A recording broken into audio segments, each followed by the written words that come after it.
So when I say quantum computing, what pops into your head? For a lot of us, it's probably this image, right? A computer that just tries every single possible answer, all at the same time. It's a really cool idea, but it's also just not right. So today, we're going to tear down that myth and build something better in its place. A way more accurate, and honestly, a way more interesting picture of how this stuff actually works. All right, so let's get right into it. We've got to start with that common myth, you know? Let's look at what everyone thinks happens and see why that mental model kind of falls apart. Yeah, this is the one you see all over pop science articles. It's this idea that a normal computer is like trying one key at a time on a million doors, but a quantum computer just opens all million doors at once. And look, I get it. It sounds amazing. It makes it seem like these things have limitless power. But the problem is, that idea sets us up with some expectations that are, well, they're just completely wrong. Okay, so to really put this to the test, let's talk about a classic computer science problem. It's called an unstructured search, but you can just think of it like finding a needle in a haystack. Imagine you have this black box, a mystery function, and a giant list of, say, a million lottery tickets. Only one of those tickets is the winner. The only way to find out which one is to feed them into the box, one by one, until it spits out yes. So the big question is, how many tickets do you have to check before you find the winner? So, with a regular computer, your strategy is, well, there is no strategy. You just have to start checking tickets. You might get super lucky and find it on the first try, or you could have the worst luck ever and it's the very last one. On average, though, if you have n tickets, you're going to have to check about half of them. So, n divided by 2. Now, in the biz, we have a shorthand for this called big O notation. We'd say this is O of n. Don't let that scare you. It's just a simple way of saying that the work you have to do grows in a straight line with the size of the problem. If you double the number of tickets, it takes you about double the time. Make sense, right? Okay, so this is where it gets really interesting. Someone actually did a poll, asked over 100,000 people how fast they thought a quantum computer could do this search. And because of that myth, that check everything at once idea, what do you think the most popular answer was? Instant. O of 1. Just bam, done. The next most popular guess was an exponential speedup. But here's the kicker. Both of those are wrong. The actual right answer, it's the one that got the least number of votes. Their real speedup is O of the square root of n. Let that sink in for a second. It's not instant. It's not this godlike exponential speedup either. It's the square root.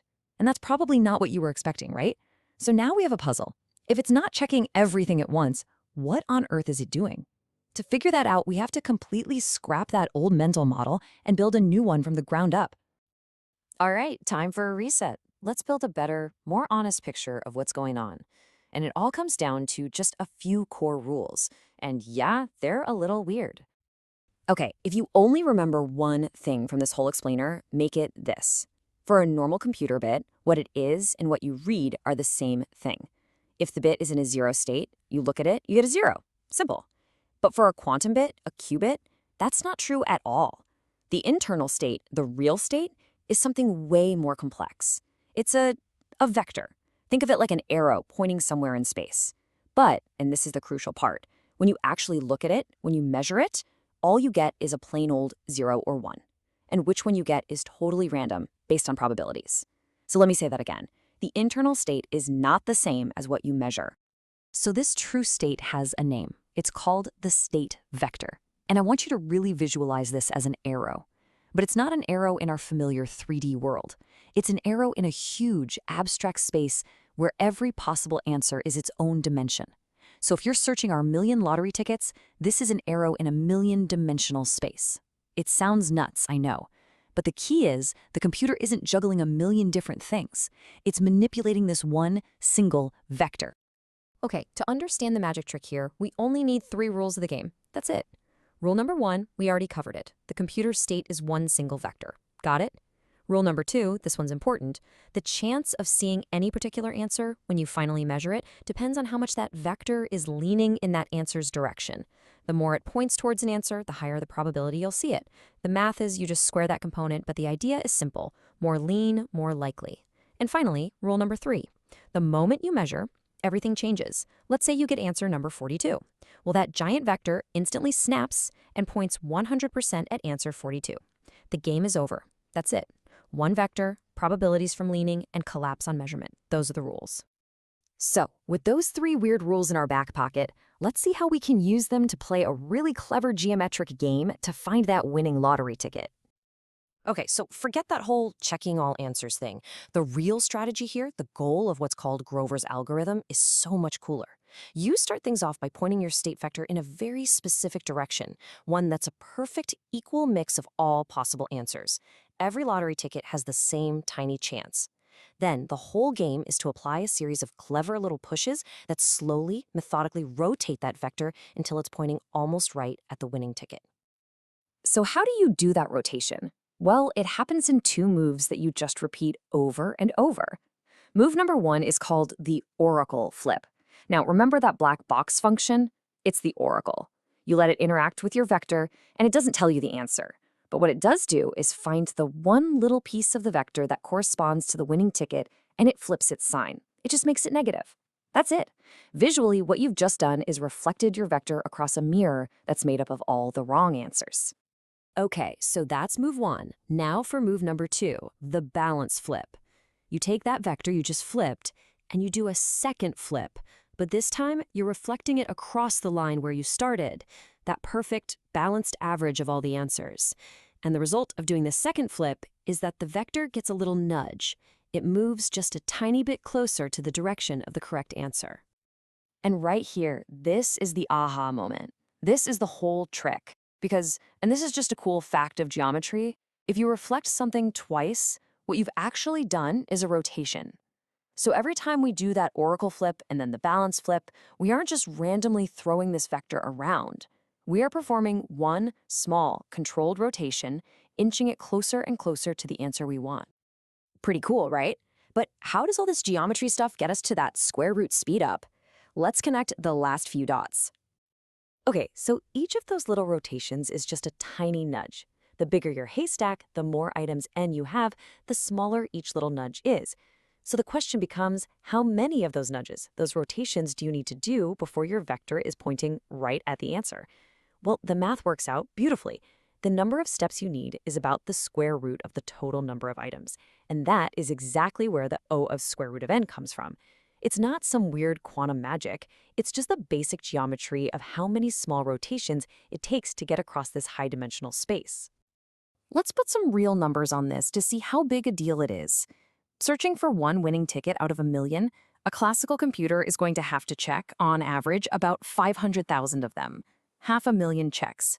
But a quantum computer using this rotation trick, it only needs to do about 800 of those two-step rotations. Think about that.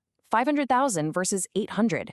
It's not instant, no, but that is an absolutely massive difference. So let's just say it one more time to really nail it down. The speed up is not coming from checking all the answers in parallel. That's the wrong way to think about it. It just doesn't fit the facts. The real power, the real trick, is this clever manipulation of a single vector that happens to live in this giant high-dimensional space. You know, if you want a better one-word summary for this speed up than parallelism, try this one. Pythagoras.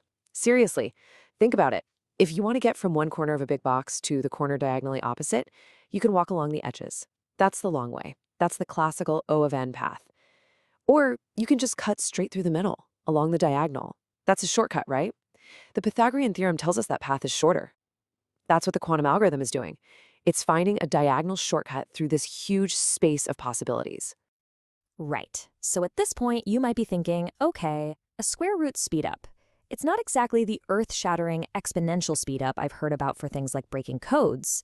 And you're right, it's not. But please, do not underestimate how big a deal this actually is. Let me show you why. See, this whole find the winning ticket problem is really just a simple example of a much, much bigger category of problems called NP problems. And the defining feature of an NP problem is that they're hard to solve, but easy to check. The perfect example is a Sudoku puzzle. Staring at a blank grid and trying to solve it can take forever, but if I hand you a completed grid, you can check if it's correct in like 30 seconds. That's an NP problem. Hard to find the answer, easy to verify it. And this is why Grover's algorithm is so important. It's not some niche tool for one specific job. It is a universal, one-size-fits-all method for speeding up the search for a solution to any of those NP problems. As long as you have a way to check if an answer is right, that black box oracle, you can use this trick to find the answer faster. It's like a general purpose booster rocket for problem solving. So that leaves us with a pretty wild thought to end on. So many of the world's hardest problems are NP problems. Things like designing brand new drugs, figuring out the most efficient shipping routes for the entire planet, or discovering new materials with unbelievable properties. For all of these, finding the answer is brutally hard, but checking a potential answer is relatively easy. So what happens when you close that gap? What could we create? What problems could we solve if the monumental task of finding a solution was suddenly not that much harder than just checking it?